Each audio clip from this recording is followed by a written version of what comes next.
Have y'all seen this? This came across my desk yesterday. Breaking news, guys. Adam Schefter is a Vaucus turd who embodies white male privilege. All right. Spoiler alert, this is going to suck. This was written by Julie DeCaro, filed to Adam Schefter sucks. Let's see why Adam Schefter sucks. Sports media is overpopulated by privileged white people, myself included, but it's especially populated by privileged white men, aka the devil, who are never called to account for their privilege or use it in any constructive way. America seems by and large okay with this. The leave politics out of sports crowd has effectively shouted down and exhausted those of us who keep insisting that sports is not and has never been apolitical. For the most part, we try to pick our battles and ignore the rest of it.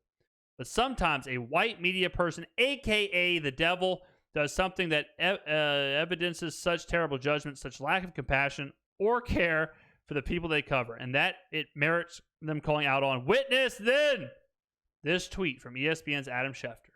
But what did this white devil, Adam Schefter, have to say for himself, this son of a bitch? Let's see what he said. 3 weeks from today is a hugely significant day with potential ramifications for years to come. The NFL trade deadline. Can we get some F's in the chat for the white devil? See? Because you think he means the presidential election, but he actually means the NFL trade deadline. In no possible way was he joking. This is a poor attempt at humor during a good year and an F-U to every non-white person who has been and continues to be deeply affected by the actions and policies of Donald Trump, that son of a bitch, in 2020.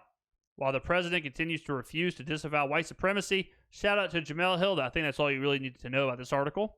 While COVID continues to ravage black and brown communities, I'm not sure why black was capitalized and brown wasn't. I'll have to ask Julie. At 2.5 times more than white ones, while people wait in line to vote. All right, so I'm not going to read the whole article here, but you get the gist of it. So Julie hates Adam Schefter because he did this tweet. Now, there's a lot to unpack here, and none of it makes any sense. This is unbelievable. And if you wonder why Deadspin failed once, it's because of this. There's a big difference between saying that politics don't belong in sports and then forcing politics into everything. This tweet should have no negativity surrounded it at all. This is just a joke. This is just him saying, like, I don't have to spell out the joke for you guys.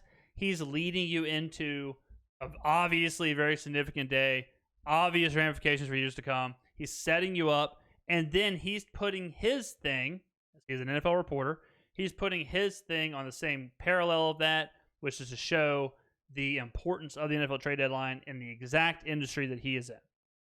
Whatever, no harm, no foul. I'm not saying that he's going to win, the best comedian of all time award, but whatever, not a big deal. This is a good example of what the problem is right now with the media, where they cannot allow anything to exist in the specter of non-politics. Politics has to be in anything. She is offended because he made a joke making something on parallel with the election. That's the whole problem. The joke is the NFL draft is as important as the election. Obviously a joke. She is mad that anyone would even make that joke because of how much people of color are suffering, which makes it even worse because Adam Schefter is a white guy. It's just sad. It really is sad. And it's really sad that Deadspin didn't kill this immediately when it came to whoever's desk. This article should have went to the desk and they should have said, look, Julie, this, I think we're making a mountain out of a molehill here. Like, this is not that big of a deal. I don't think Adam Schefter is like an evil white person shitting on brown and black people. I think he was just making a pretty easy joke about the importance of the NFL trade deadline. Like, I don't think this is something we need to write, 2,000 words about. I don't. And my God, when will sports media stop being a haven for mediocre white men to make hay off of the suffering of others? It just seems like a lot. Doesn't this just seem like a lot? Doesn't this just seem like this is ruining everything? You know, like I say this all the time whenever we see this. There are actual issues. There are actual problems. We don't have to go through them all. We talk about them all the time. You know, wage gaps, inner cities, redlining. Like, you know, we don't have to talk about all that. There are actual issues. And whenever you take your time and you make this the issue, when you make this the problem, Adam Schefter, what's the real problem here? The real problem for Julie with Adam Schefter is that he's white, right? I think that's obvious throughout this entire thing. She's really, really mad that he is a privileged white man. And he's covering, which he says in here, he's covering a league that is 70% black.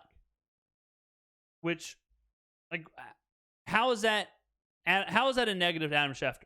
How is that even correlated to Adam Schefter? How is that correlated at all? Right? Like, none of this, all of this talk, the mediocre white men making hay off of the suffering of others. It's like, Julie, who is Adam Schefter? Who is he making hay off of? Who does she think that he is making hay off of? Because it seems like if you read this, it seems to be that Adam Schefter is making hay off of the suffering of the black and brown communities who are suffering from COVID. And then when she throws this in, that it's 2.5 times more than white ones, then all of a sudden it's like she's almost acting as if COVID is prejudice to those communities. As if COVID itself as a virus is somehow racist towards those communities. This whole thing is a mess, honestly. This is bad journalism. This is just makes absolutely no sense whatsoever. And it's a real indictment of where people's minds are. And when you wonder why America is in the polarized, volatile hellhole that it's in, why is it? It's because of this. Because people see this tweet. 3 weeks from today is a hugely significant day with potential ramifications for years to come. The NFL trade deadline.